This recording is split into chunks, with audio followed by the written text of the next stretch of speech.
the year the bench took control, and why the Six Nations will be decided after the hour the modern bench no longer exists to rescue poor performances or protect narrow leads.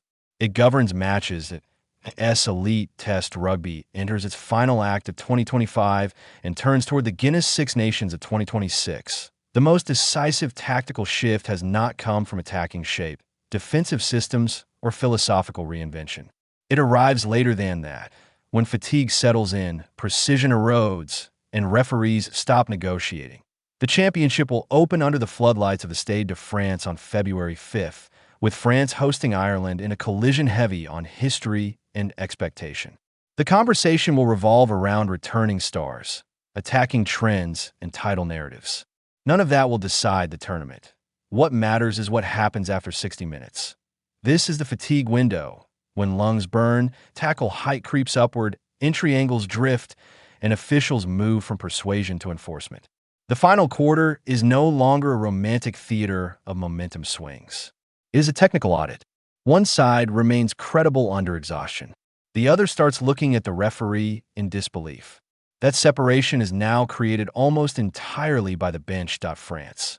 Depth as a weapon of control. France arrive as reigning champions and clear favorites, their depth now bordering on punitive. For the first time since 2023, Fabien Galthy has his core fully fit, restoring a spine of authority, accuracy, and invention through Charles Ollivon, Francois Cross, and Antoine Dupont. Cross remains one of the most misunderstood forwards in Test rugby. He is not a highlight machine or a turnover artist in isolation.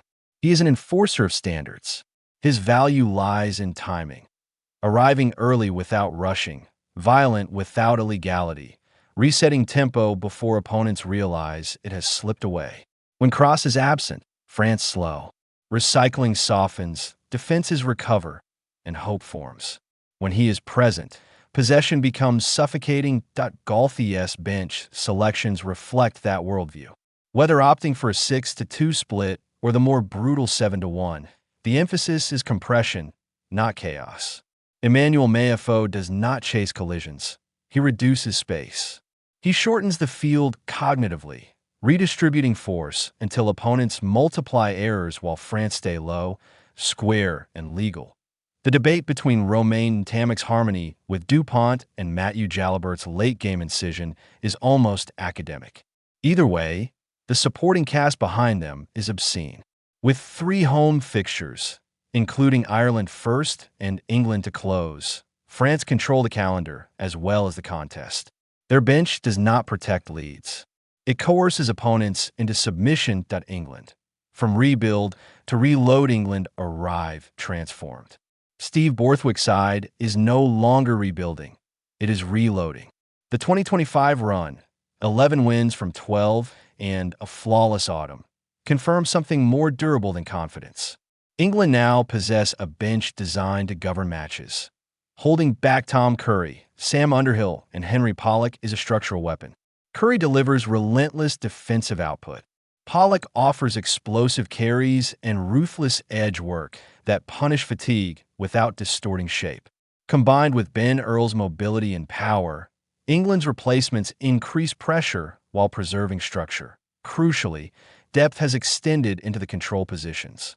England now possess test-ready options at fly half and center, not emergency cover masquerading as succession planning. Players who can defend the inside shoulder under fatigue and attack without abandoning structure have changed how England finish matches.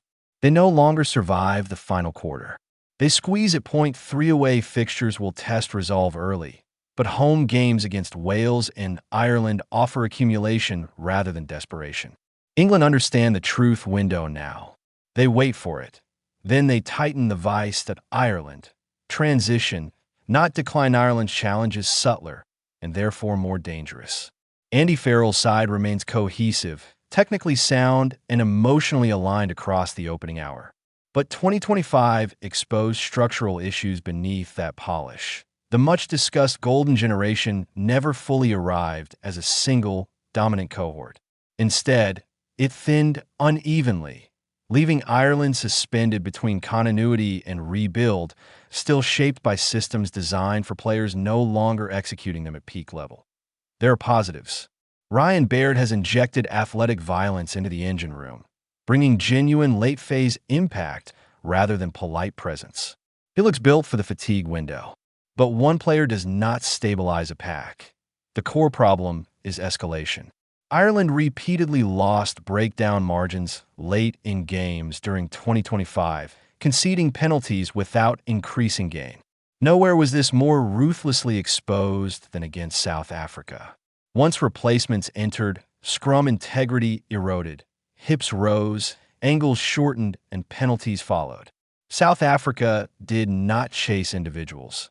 They dismantled the notion of parity. Caelan Doris remains world-class, but the unit around him lacks the pure margin removers France and England deploy. Ireland can still generate pressure through cohesion, but the final quarter now demands something colder. That reality sharpens focus on Sam Prendergast. The talent is evident. The tempo is not. His decision-making remains slow under test line speed. And in the fatigue window, that latency becomes terminal. This is not a ceiling judgment. It is a present one. Ireland are rebuilding, whether they acknowledge it or not, and the clock knows it to Scotland. Energy without control Scotland enter 2026 still marked by the cumulative damage of defeats to New Zealand and Argentina. Those matches exposed a familiar flaw. Their bench raises tempo, but control leaks away. Late phases become busy rather than precise.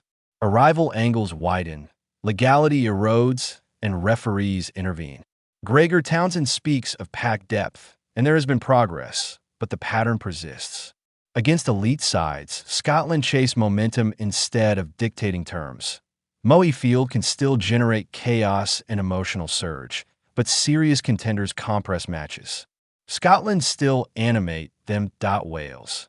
Hanging on Wales arrive amid turbulence, their bench functioning as a survival mechanism rather than a strategic lever.